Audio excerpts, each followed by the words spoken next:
Il progetto Smart Destination nasce dalla collaborazione tra Regione Toscana, che ne è capofila, Regione Liguria, Regione Sardegna e Regione PACA in Francia. È un programma europeo di cooperazione territoriale i cui obiettivi sono stati illustrati nel corso di un workshop all'Abbazia di Borzone.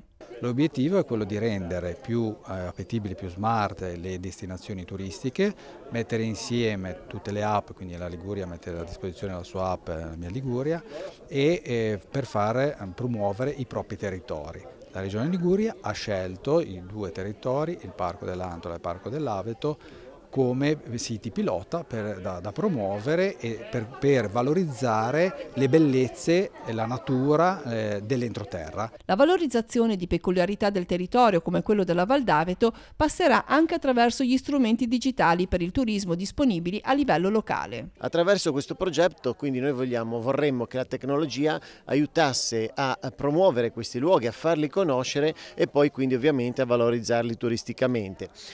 Portare turismo nelle nostre vallate non significa solamente far godere di questi paesaggi, di queste emergenze storiche al turista, ma significa anche far lavorare tutto un modo produttivo che sta andando avanti con grandi difficoltà. Il punto chiave del progetto è lavorare in squadra in modo da proporre un'offerta allettante per il visitatore e sostenibile per il territorio. È necessario partire dalla costruzione dell'offerta, cioè è necessario aggregare gli operatori dell'offerta di una destinazione e farli lavorare in squadra, perché solo così la destinazione acquista una sua dimensione e riesce a presentarsi compiutamente sul palcoscenico globale nel quale dobbiamo confrontarci e proporre le nostre opzioni.